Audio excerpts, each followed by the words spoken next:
Hey everyone, it's Monday again and Happy New Year. It's the first time I've been able to, on camera, say Happy New Year in the new year. So, today I'm going to do my first video. I'm going to review Hard Candy's Glamoflauge concealers, and I have it in light and medium. When I first purchased this in Las Vegas, I mistakenly picked up the light. I thought I was picking up the medium because that's the category it was in on the shelf, and it is just a little too late for me, so I wanted to get the medium. Well, my Walmart here, the shelf, that part of the shelf was empty for weeks, but they finally got some new in, and so here's the medium. Now, this is the eye cream I normally wear, the Neutrogena Intensives Deep Wrinkle Eye Cream. And there's a reason why I'm going to put both of these on my hand. So the top here, that top part is the Neutrogena. And then below that is the Equate Advanced Firming Eye Daytime Cream. And it's supposed to be comparable to, I don't know if it was an oil of Olay, I don't remember. I had to get this, or I bought this because I couldn't get my Neutrogena for a few weeks because, again, Walmart was out, and it takes a while for them to restock up here. So I'm going to show you what I do. So on the top is the Neutrogena, down here is that eye cream in the jar.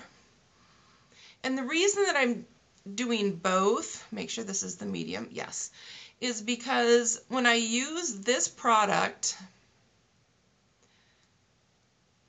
and I used it over that eye cream in the jar, the eye cream underneath it would roll.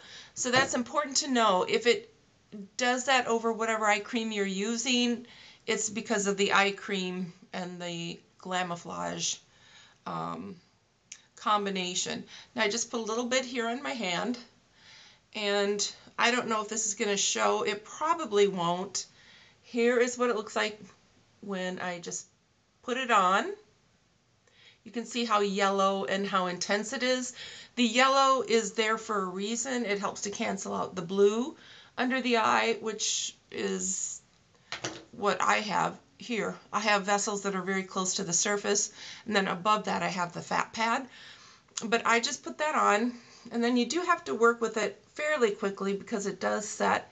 And I apply it with the small concealer side of this brush, and then I blend it in with the foundation side. Now I put this on under my eyes, I put it on my nose, on my cheeks, and I have my chin here is reddened, and then up here in the bridge of my nose it's reddened. So I put it in all those areas. I take whatever is left over, I put it under here, blend it out. Like I say, you have to work with it fairly quickly. Then I go down my nose, here, here, and up here, and then again I blend it out. And then I put my foundation on. But you can see how well that covers. It does set eventually. You do have time to work with it, but just so you know, it does not stay creamy. For me, it does not settle into fine lines and wrinkles. It doesn't look cakey on me, I don't think. As far as I know, it doesn't. But what I do is I put the moisturizer on, I put the Glamoflauge on, blend it out, then I put my foundation over it.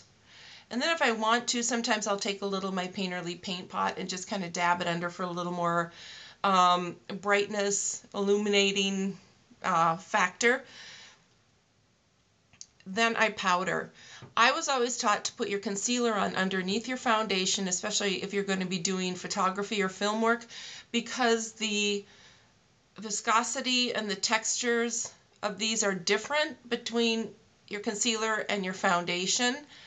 And if you put the concealer on top of the foundation, when you get into photography, especially flash situations or film, the difference in the texture and the viscosity can become apparent. You can see that the concealer is on top of the foundation.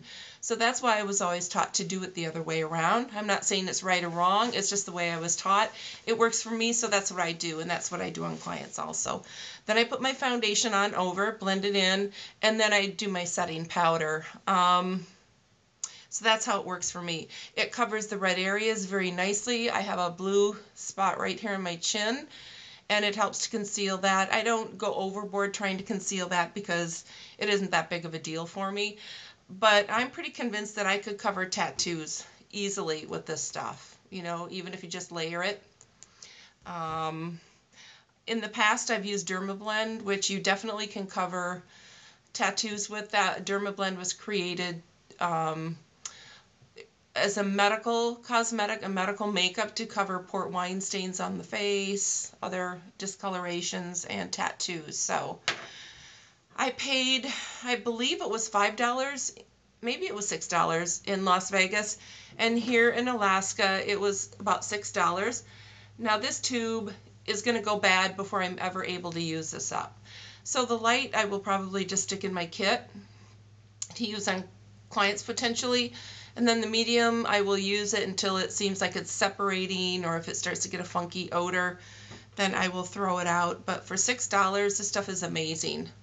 So just remember to moisturize well.